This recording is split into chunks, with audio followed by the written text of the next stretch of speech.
오늘 아침을 여는 말씀은 잠언 19장 2절에서 3절입니다. 지식 없는 소원은 선하지 못하고 발이 급한 사람은 잘못 갖느니라. 사람이 미련함으로 자기 길을 굽게 하고 마음으로 여호와를 원망하느니라. 오늘 함께 보신 잠언 19장 말씀은 하나님 보시기에 어떤 사람이 지혜로운 사람이며 또 어떤 사람이 미련한 사람인지를 보여줍니다. 2절 말씀 보시면 지식 없는 소원은 선하지 못하고 발이 급한 사람은 잘못 가느니라 라고 말하는데 열심만 있다고 다 좋은 것이 아니라는 뜻입니다. 방향 없는 열심은 위험하고 분별 없는 열정은 오히려 삶을 그릇되게 만들 수 있습니다. 그러므로 열심보다 먼저 필요한 것은 지혜이고 속도보다 먼저 필요한 것은 분별력입니다. 특별히 신앙생활에도 마찬가지입니다. 열심히는 하지만 하나님의 뜻을 묻지 않고 바쁘게 움직이지만 말씀 앞에 멈추지 않으면 빨리 가는 것 같아도 결국에는 잘못된 길, 그릇된 길로 걸어갈 수 있게 됩니다. 그런 맥락에서 3절 말씀은 잘못된 길을 걸어갔을 때 쉽게 보여질 수 있는 우리들의 모습입니다. 사람이 자기의 미련함으로 자기 길을 굽게 해놓고 마음으로는 하나님을 원망한다는 것입니다.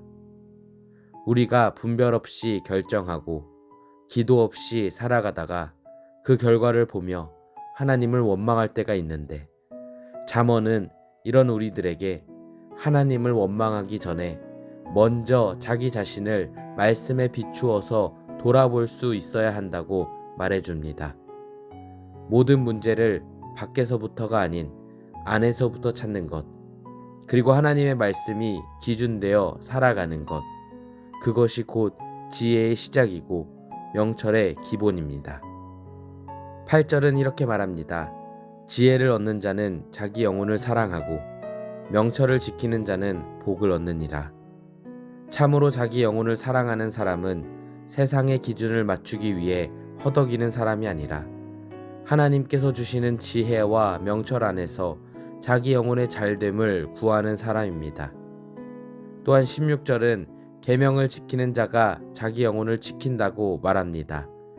하나님의 계명은 우리를 억누르기 위해 주신 것이 아니라 우리 영혼을 지키기 위해 주신 것입니다.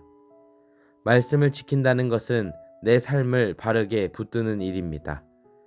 그러므로 믿음이 깊어진다는 말은 곧 하나님께 나의 계획을 이루어 달라고 기도하는 것이 아니라 주님의 뜻이 나의 계획보다 커지는 것임을 기억하시기 바랍니다. 그러다가 오늘 본문은 마지막 24절 이하의 말씀들을 통해 앞에서 보여준 지혜의 길을 거부한 사람의 모습을 보여주는 것으로 끝이 납니다. 24절은 이렇게 말합니다. 게으른 자는 손을 그릇에 넣고서도 자기 입으로 올리기를 괴로워하느니라. 먹을 것이 있고 손도 그릇에 놓았지만 그것을 입으로 올리는 것조차 귀찮아합니다. 이것이 게으름의 실체입니다. 할 수 없는 것이 아니라 하기 싫은 것이고 능력이 없는 것이 아니라 책임지기가 싫은 것입니다. 이 말씀은 생활 태도만이 아닌 영적인 태도에도 그대로 적용됩니다.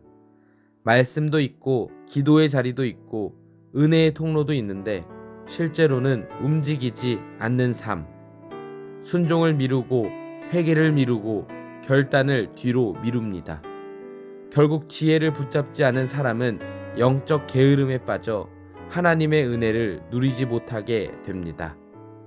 사람을 망하게 하는 것은 언제나 한 번의 큰 실패만이 아닙니다. 조금씩 듣지 않는 것이고 조금씩 게을러지는 것이며 조금씩 진리를 가볍게 여기는 것입니다. 그래서 우리는 오늘 하루를 시작하면서 다음과 같이 기도할 수 있어야 합니다. 주님, 제게 들을 귀를 주옵소서. 말씀을 들어도 그것을 흘려보내지 않게 하옵소서. 게으름으로 주저앉지 않게 하옵소서. 책망을 싫어하지 않게 하옵소서. 끝까지 주님의 말씀 안에서 겸손하게 하옵소서. 그때 하나님께서 우리에게 지혜와 명철을 더하여 주시고 오늘 하루도 하나님 나라의 백성답게 살아갈 힘을 주실 줄 믿습니다. 바라기는 오늘 우리의 기도가 우리의 영혼을 살리는 기도가 되어지기를 주님의 이름으로 축원합니다.